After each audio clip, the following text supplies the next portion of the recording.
Assalamualaikum warahmatullahi wabarakatuh. Apa kabar anak-anak hebat? Semoga semuanya dalam keadaan sehat walafiat. Nah, hari ini kita bertemu lagi di pembelajaran tematik, yaitu tema 9, Kayanya Negeriku, subtema 2, Pemanfaatan Kekayaan Alam di Indonesia. Nah, untuk materi yang akan kita pelajari hari ini yaitu yang pertama, IPS menjelaskan pemanfaatan sumber daya alam, dan PPKN yaitu tentang hak dan kewajiban terhadap sumber daya alam serta kerjasama dalam melaksanakan kewajiban menjaga kelestarian sumber daya alam. Nah, anak-anak hebat, jangan lupa untuk berdoa terlebih dahulu ya.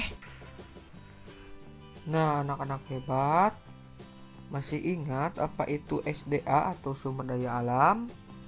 Nah, berdasarkan pengertiannya, bahwa sumber daya alam itu merupakan kekayaan alam yang dapat dikelola dan dimanfaatkan untuk memenuhi kebutuhan masyarakat.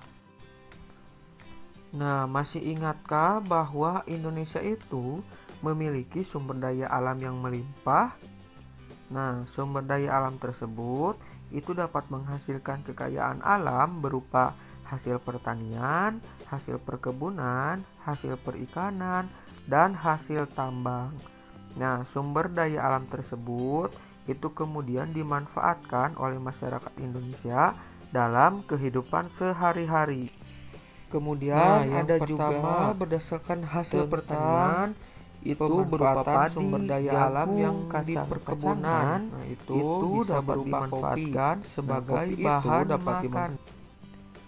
Nah, kemudian ada juga yang terakhir berdasarkan hasil peternakan seperti daging, telur, dan susu itu dapat dimanfaatkan sebagai sumber protein hewani.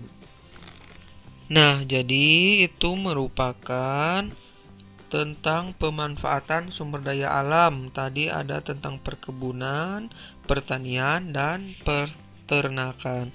Sekarang kita akan menjelaskan tentang hak dan kewajiban terhadap sumber daya alam.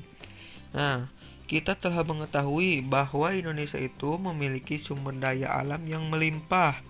Nah, sumber daya alam tersebut banyak dimanfaatkan sebagai sumber energi.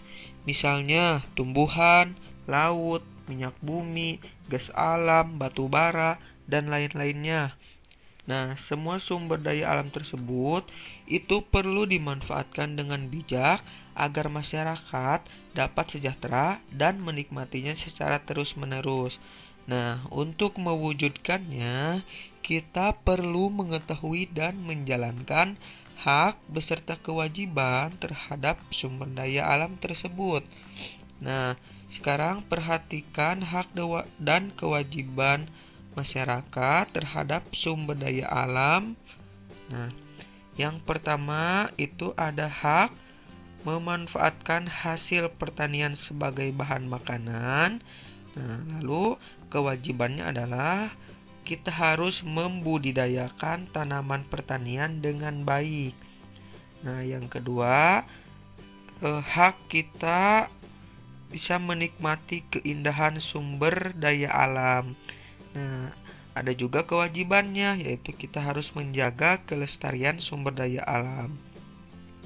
Yang ketiga, ada tentang hak memanfaatkan bahan bakar minyak.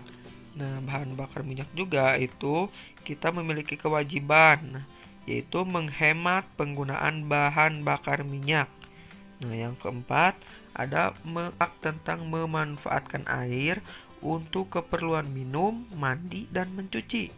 Nah, adapun kewajiban kita tentang air yaitu menjaga sumber-sumber air dari pencemaran limbah. Nah, yang terakhir, hak tentang memanfaatkan kayu untuk bahan bangunan. Nah, kewajibannya adalah melestarikan tumbuhan penghasil kayu. Nah, tadi kita telah mengetahui bahwa sumber daya alam itu memberikan banyak manfaat bagi masyarakat.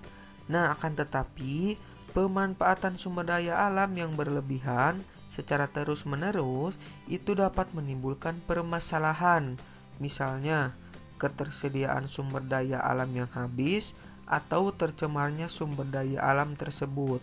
Nah, oleh karena itu, baik antara masyarakat dengan masyarakat dan masyarakat dengan pemerintah itu perlu bekerja sama dalam melaksanakan kewajiban. Nah, hal itu bertujuan agar sumber daya alam tersebut tetap lestari. Nah, sekarang perhatikan contoh kerjasama dalam melaksanakan kewajiban menjaga kelestarian sumber daya alam, yaitu yang pertama, melaksanakan kerja bakti membersihkan lingkungan rumah. Yang kedua, melakukan kegiatan reboisasi hutan. Yang ketiga, melakukan pengelolaan sampah dengan baik dan benar.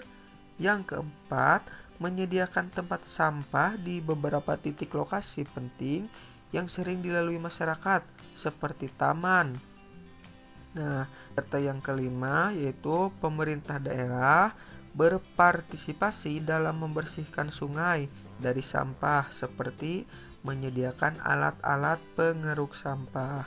Nah, jadi ini merupakan kerjasama kita dalam melaksanakan kewajiban menjaga kelestarian sumber daya alam. Oke, materi hari ini telah selesai. Sekarang ada tugas yaitu PPKN halaman 137 sampai 138. Nah, jangan lupa dikerjakan ya. Cukup sekian untuk materi hari ini. Tetap semangat meskipun kita tetap masih belajar di rumah, dan jangan lupa untuk selalu menjaga kesehatan. Terima kasih. Wassalamualaikum warahmatullahi wabarakatuh.